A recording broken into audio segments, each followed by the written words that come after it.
Hello student, science के महत्वपूर्ण प्रश्नों को लेकर के एक बार फिर हाजिर हैं। यह है आपकी अपनी class target with Rajesh sir. Railway special class होगी क्योंकि साइंस के जो प्रश्न हैं वो रेलवे में महत्वपूर्ण तौर पे पूछे जाते हैं, इंपॉर्टेंट प्रश्न हैं।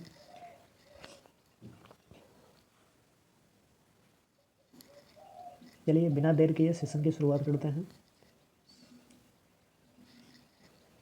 देखिए स्क्रीन पे आपके जो पहला प्रश्न है, पहला प्रश्न आपके स्क्रीन पे दिख रहा होगा। जवाब दें इसका।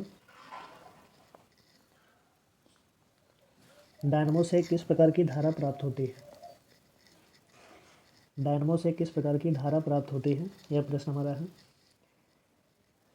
तो बता दें हम, डायनमो एक ऐसी युक्ति होती है जो यांत्रिक ऊर्जा को विद्युत ऊर्जा में बदलती है।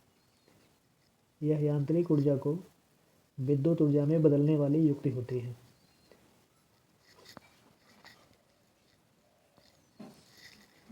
अब यदि यह यांत्रिक ऊर्जा को विद्युत ऊर्जा में बदल रही है तो निश्चित ही इसमें दिष्ट धारा बहेगी। दिष्ट धारा एक ऐसी धारा होती है, दिष्ट धारा यानी डीसी धारा, डायरेक्ट करंट होता है। यह यांत्रिक ऊर्जा से विद्युत ऊर्जा के रूपांतरण में यह धारा उत्पन्न होती है। तो डायनमो से किस प्रकार की धारा उत्पन्न होगी, किस प्रकार की धारा प्राप्त होगी, तो बताएंगे दिष्ट धारा। डायनमो से प्राप्त होने वाली धारा दिष्ट धारा होगी, डीसी धारा होगी। प्रत्यावर्ती धारा के बारे में जान लें। प्रत्यावर्ती धारा अल्टरनेटिंग करंट होता है, जिसे एसी कहते हैं। बाकी डायनमो से जो धारा प्राप्त होगी वह दिष्ट धारा होगी। राइट आंसर दिष्ट धारा। नेक्स्ट प्रश्न, व्यावसायिक मोटरों में किस प्रकार के चुंबक का उपयोग होता है? सामान्य छड़ चुंबक, विद्युत चुंबक, अस्थायी चुंबक, नाल चुंबक। तो जो व्यावसायिक मोटर होते हैं उनका कार्य क्या होता है कि आवश्यकता के अनुसार से लोहे के या फौलाद के बड़े बड़े गट्ठरों को उठाने के लिए व्यावसायिक मोटर का उपयोग करते हैं। तो इसमें चुंबक की जब बात होगी तो हमें इसमें उसी प्रकार के चुंबक को लगाना होता है जो समय के अनुसार से उपयोग में लाया जाए, फिर उपयोग से हटा दिया जाए। तो व्यावसायिक मोटर में जो चुंबक लगाया जाएगा वह विद्युत चुंबक होगा। आवश्यकता पड़ेगी तो इस चुंबक का उपयोग करेंगे, आवश्यकता नहीं पड़ेगी तो धारा के प्रवाह को रोक करके चुंबक की सक्रियता को कम कर लेंगे। तो व्यावसायिक मोटर में जो लगने वाला चुंबक है वह विद्युत चुंबक। राइट आंसर विद्युत चुंबक।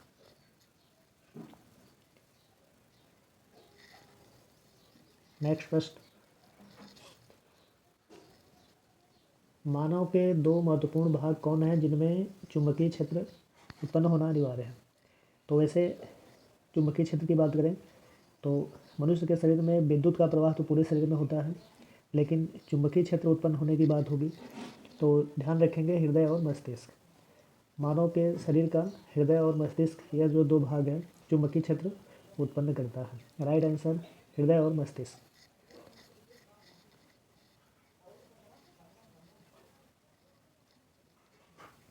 नेक्स्ट प्रश्न, विद्युत चुंबक बनाने के लिए प्रायः किस पदार्थ के छड़ का उपयोग होता है? इस्पात का, नर्म लोहे का, पीतल का, या इनमें से कोई नहीं? तो विद्युत चुंबक बनाने के लिए हमेशा नर्म लोहे का उपयोग करते हैं। अगर चुंबक बनाया जा रहा है तो नर्म लोहे का उपयोग करते हैं। बाकी अगर सामान्य चुंबक बनाने की बात होगी तो उसमें लोहे का उपयोग करते हैं, कोबाल्ट का उपयोग करते हैं, निकल का उपयोग करते हैं, स्टील का भी चुंबक बनाए जाते हैं। लेकिन जब विद्युत चुंबक बनाया जाएगा तो हमेशा नर्म लोहे का उपयोग करते हैं।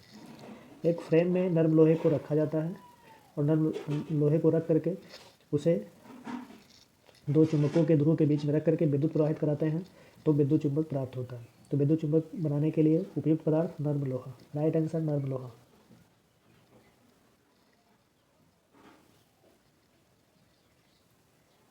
नेक्स्ट प्रश्न, विद्युत चुंबकीय प्रेरण की खोज किसने की है? Maxwell, Fleming, Faraday, Ampere. Maxwell ने विद्युत चुंबकीय तरंग की खोज की है। जब विद्युत चुंबकीय तरंग की बात होगी तो मैक्सवेल का जिक्र होगा। विद्युत चुंबकीय प्रेरण की अगर खोज की बात करेंगे तो फैराडे ने विद्युत चुंबकीय प्रेरण की खोज की है।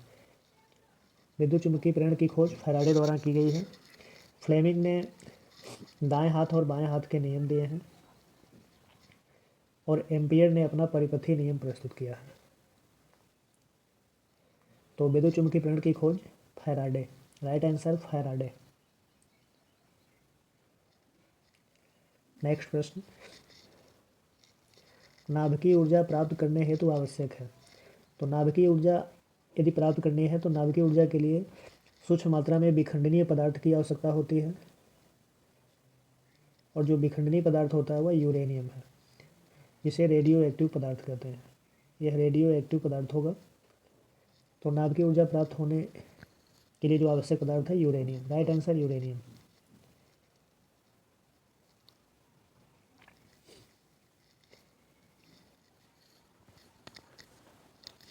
अगला प्रश्न, शारीरिक कार्यों को करने के लिए किस प्रकार की ऊर्जा का उपयोग किया जाता है?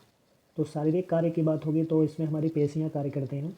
शारीरिक कार्य में हमारे शरीर के अंग कार्य करते हैं, हमारे शरीर की पेशियां कार्य करते हैं, तो यह ऊर्जा पेशी ऊर्जा होगी। शारीरिक कार्य को करने के लिए इस प्रकार की ऊर्जा का उपयोग होता है, पेशी ऊर्जा। विद्युतीय कार्य होगा विद्युत ऊर्जा के लिए, सूर्य से संबंधित ऊर्जा सौर ऊर्जा, रासायनिक ऊर्जा या यूरेनियम की विखंडनीय ऊर्जा। लेकिन शारीरिक कार्य के लिए हमारे शरीर की पेशियां द्वारा निर्मित कार्य यानी पेशी ऊर्जा। राइट आंसर पेशी ऊर्जा।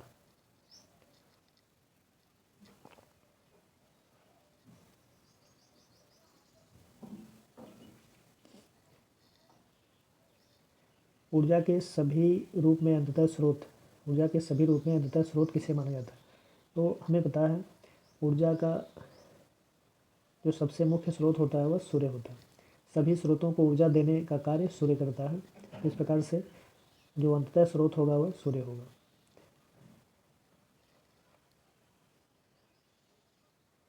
जो नवीकरणीय ऊर्जा स्रोत के रूप में भी जाना जाता है, इसे हम नवीकरणीय ऊर्जा स्रोत भी कहते हैं।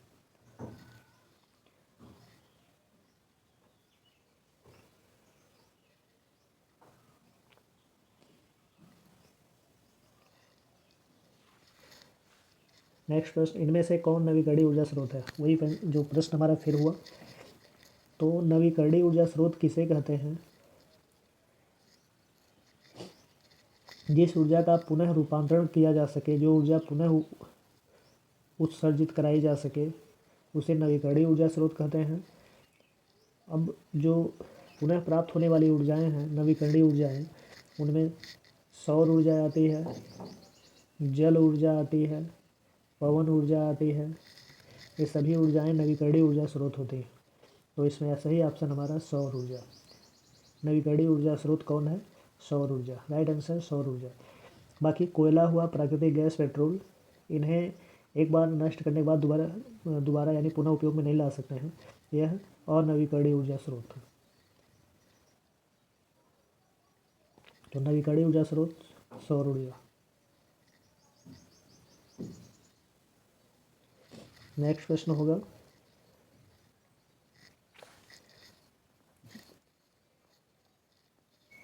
पृथ्वी पर ऊर्जा का सबसे विशाल स्रोत। तो सबसे विशाल स्रोत, सबसे मुख्य स्रोत, नवीकरणीय ऊर्जा स्रोत सूर्य है।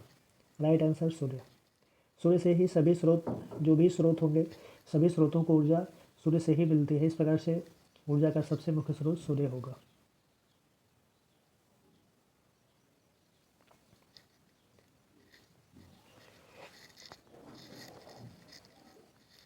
डेनमार्क को कहा जाता है?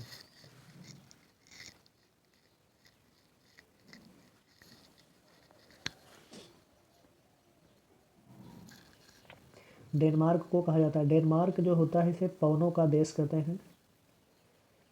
डेनमार्क को पवनों का देश कहते हैं। डेनमार्क में पवन ऊर्जा का उत्पादन सबसे अधिक होता है। विश्व में सबसे अधिक पवन ऊर्जा का उत्पादन डेनमार्क में होता है। अगर इसकी परसेंटेज की बात करें तो 47%। डेनमार्क में पवन ऊर्जा का उत्पादन 47% होता है। यानी पवन ऊर्जा का अगर अनुपात की बात करें, पवन ऊर्जा के उत्पादन की बात करें तो सबसे अधिक डेनमार्क में होता है। इसलिए डेनमार्क को पवनों का देश कहते हैं। तो राइट आंसर पवनों का देश।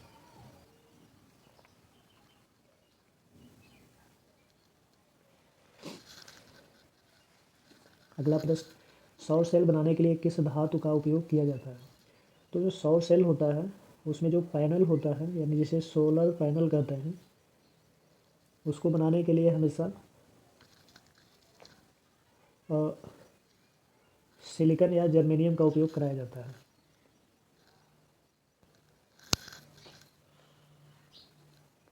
तो सौर सेल बनाने के लिए जिसका उपयोग करते हैं वह सिलिकॉन होता है। सिलिकॉन के अलावा जर्मेनियम का भी उपयोग कराया जाता है। जो सोलर पैनल होता है वह सिलिकॉन या जर्मेनियम का बनाया जाता है। शीशा का नहीं बनाते हैं, अब्रक का नहीं बनाते हैं, स्टील का नहीं बनाते हैं। जर्मेनियम या सिलिकॉन का बनाते हैं। अच्छी चालकता का बनाने के लिए सिल्वर का भी बनाते हैं। तो सौर सेल बनाने के लिए किस धातु का उपयोग करते हैं? तो राइट आंसर सिलिकॉन। नेक्स्ट प्रश्न, सौर सेल और ऊर्जा को किस रूप में रूपांतरित करते हैं? तो सौर सेल जो सोलर पैनल होता है उसका उपयोग करके सूर्य की ऊर्जा को उस पर एकत्रित करके विद्युत उत्पन्न कराया जाता है। तो सौर सेल और ऊर्जा को किस ऊर्जा में रूपांतरित करते हैं? तो बताएंगे विद्युत ऊर्जा। सोलर पैनल का उपयोग करके हम विद्युत उत्पन्न कराते हैं। तो इस प्रकार से सौर सेल का उपयोग हम कहाँ पे करेंगे, किसके रूप में रूपांतरित करेंगे? विद्युत ऊर्जा के रूप में।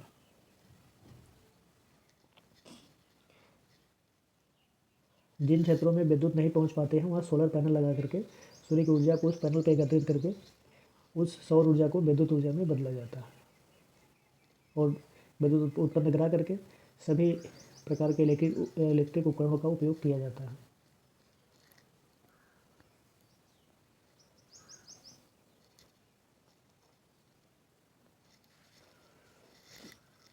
नेक्स्ट प्रश्न, निम्न में से किसका उपयोग खाना बनाने वाले ईंधन के रूप में नहीं करते?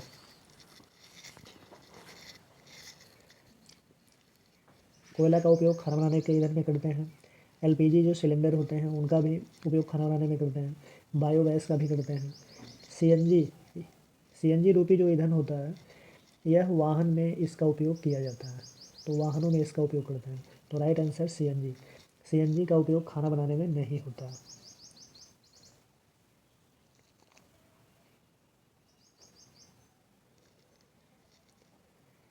नेक्स्ट प्रश्न, प्रकाश संश्लेषी अंगक इनमें से कौन है?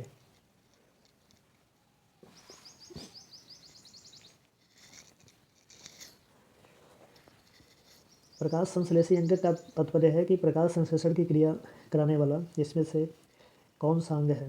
तो प्रकाश संश्लेषण की क्रिया पर्णहरित क्लोरोफिल के कारण होती है। और क्लोरोफिल हरित लवक होता है। तो प्रकाश संश्लेषण की क्रिया इनमें से कौन से अंग में होती है? तो राइट आंसर होगा हरित लवक। उस प्रकाश संश्लेषण की क्रिया इसी के कारण होती है। बाकी सहयोग पत्ती का भी होता है, जड़ का भी होता है और स्टोमेटा का भी होता है। लेकिन प्रकाश संश्लेषी अंगक कौन है? तो अंगक में जब हम बात करेंगे तो हरित लवक होगा। राइट आंसर हरित लवक।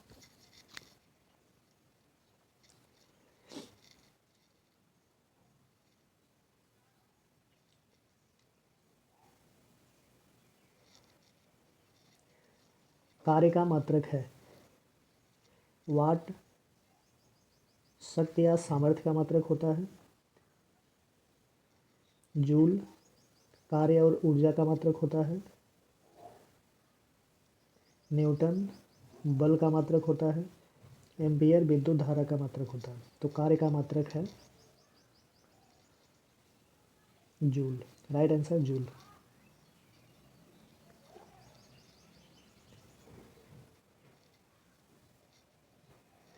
प्रकाश वर्ष इकाई है। प्रकाश वर्ष दूरी का बड़ा मात्रक है। प्रकाश वर्ष जो होता है यह दूरी का बड़ा मात्रक है। कहते किसे हैं? प्रकाश द्वारा एक वर्ष में तय की गई दूरी। प्रकाश द्वारा एक वर्ष में तय की गई दूरी को एक प्रकाश वर्ष कहते हैं। प्रकाश द्वारा एक वर्ष में तय की गई दूरी को एक प्रकाश वर्ष कहते हैं। तो प्रकाश वर्ष इकाई है दूरी का। राइट आंसर दूरी का।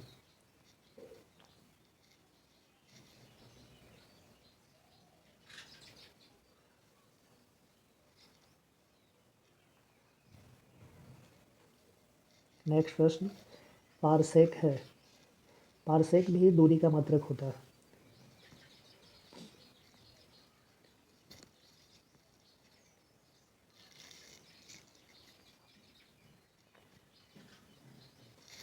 पारसेक दूरी का मात्रक होता है। द्रव्यमान का मात्रक किलोग्राम है। चुंबकीय बल न्यूटन होगा। समय सेकंड होता है और दूरी का मात्रक पारसेक होता है।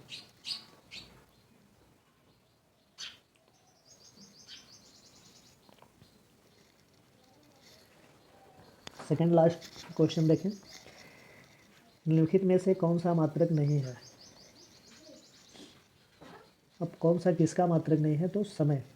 निम्नलिखित में समय कौन सा मात्रक नहीं है, यानी निम्नलिखित में समय कौन सा मात्रक नहीं है, इसमें से निम्नलिखित में से समय का मात्रक कौन नहीं है? तो इनमें से कोई नहीं दे तो ऑप्शन चंद्रमाह समय का मात्रक है, अधिवर्ष समय का मात्रक है, प्रकाश वर्ष अभी हम पीछे पढ़े प्रकाश वर्ष दूरी का मात्रक है। तो राइट आंसर प्रकाश वर्ष।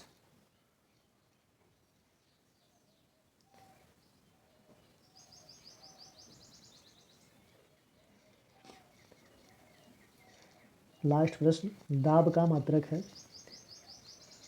तो ध्यान देंगे, दाब का मात्रक। बल का मात्रक, सीजीएस पद्धति में बल का मात्रक डाइन होता है। जूल कार्य या ऊर्जा का मात्रक है। वाट शक्ति या सामर्थ्य का मात्रक है। और दाब का मात्रक पास्कल है। Right answer pascal. इस प्रकार से हमारे प्रश्नों की जो श्रेणी थी खत्म हुई। वीडियो अच्छी लगे तो फिर लाइक शेयर कमेंट करें। धन्यवाद।